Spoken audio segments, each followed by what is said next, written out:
Schmitz and Roof and the corrupt city officials were making money from prostitution.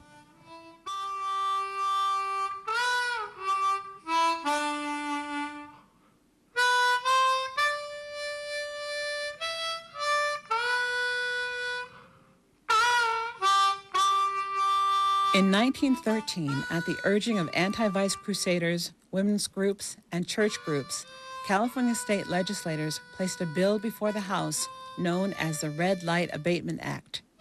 It signaled the beginning of the end for the infamous Barbary Coast. And it's odd, but of the dozen or so San Francisco legislators, only one actually voted for that act. So San Francisco was definitely in opposition to this act. However, it did pass. It took several years to get through the court. Every building or place used for immoral purposes is a nuisance, which shall be enjoined, abated, and prevented as hereinafter provided, whether the same be a public or private nuisance. Red Light Abatement Act, Bill 1913. Despite the changing public sentiment and state intervention, many of the women who worked the Barbary Coast clung tenaciously unto the only kind of livelihood they knew. During the course of this repressive legislation, some of the prostitutes who were going to be affected visited the church. And of course they were really mad at this minister who said they should have other jobs. And they went to church and they started speaking out loud and saying, you know, well, maybe I would want another job, but how am I going to raise my family? And, you know, there are no other jobs, and what am I supposed to do to support myself? So they went there in unison, and it was one of the first times of activism for prostitutes. In 1917, the Supreme Court upheld the Red Light Abatement Act, and very quickly a barricade was put around the Barbary Coast. Probably 40 saloons and about 70 houses of prostitution were closed literally overnight and basically tore the heart out of the Barbary Coast. And that colorful era ended in San Francisco then. By the First World War, San Francisco's Barbary Coast was quickly becoming just a fading memory. The Barbary Coast became a little ghost town.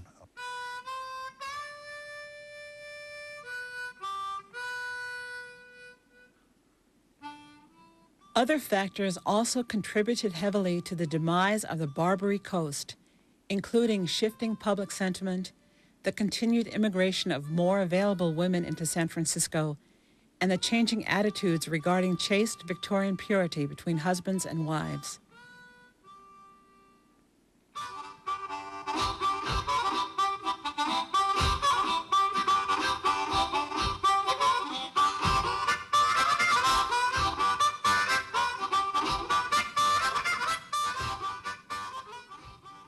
A whole number of factors contributed to the death of the Barbary Coast, but I think probably the biggest one was we all outgrew it. No longer considered the most dangerous place on earth or the most wild, the Barbary Coast would soon become a faded memory of San Francisco's glorious past. Unlike their male pioneering counterparts, the many women who passed through these frontier streets would ultimately be written out of the history of the gold rush. Their many contributions and sacrifices would be overlooked and forgotten.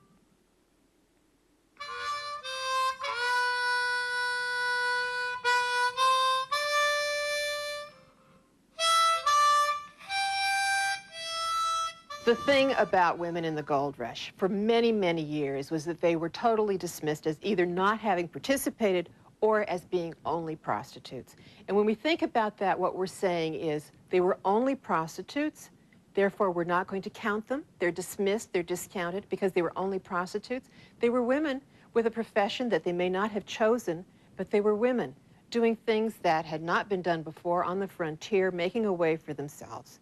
And here we have for years and years and years said there were no women in the gold rush except for the prostitutes, where they were only prostitutes. And by so saying, we dismiss and discount them, not only as participants in the gold rush, but as women. They are simply dismissed.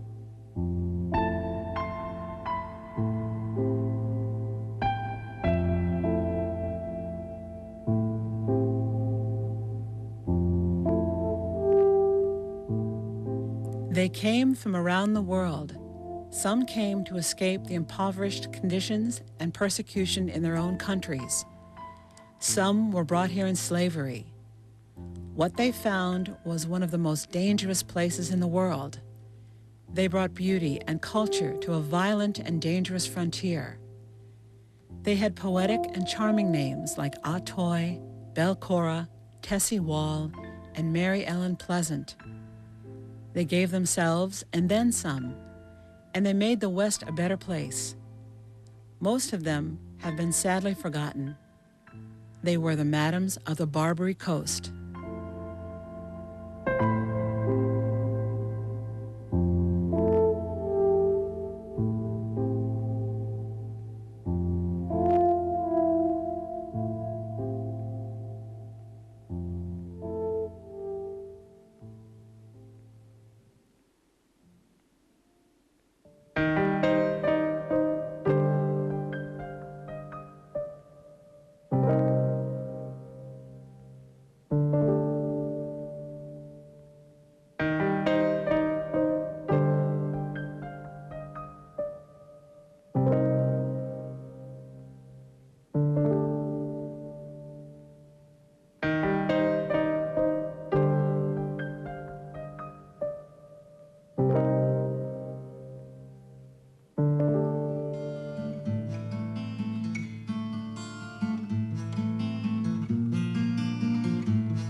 She has a fiancé, and he's engaged to be married.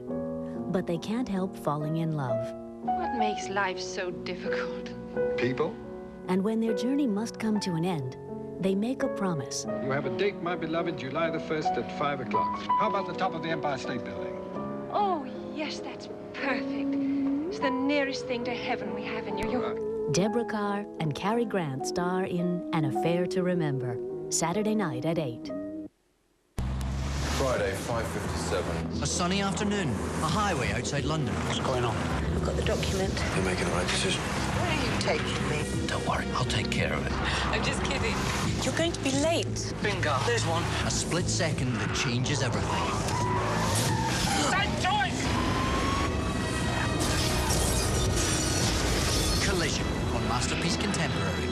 Secret Connections revealed Sunday night at 10. San Francisco has been very good to me.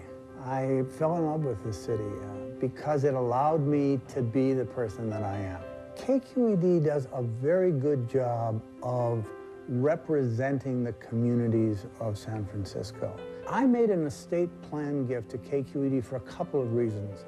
One, I could make a larger gift that way than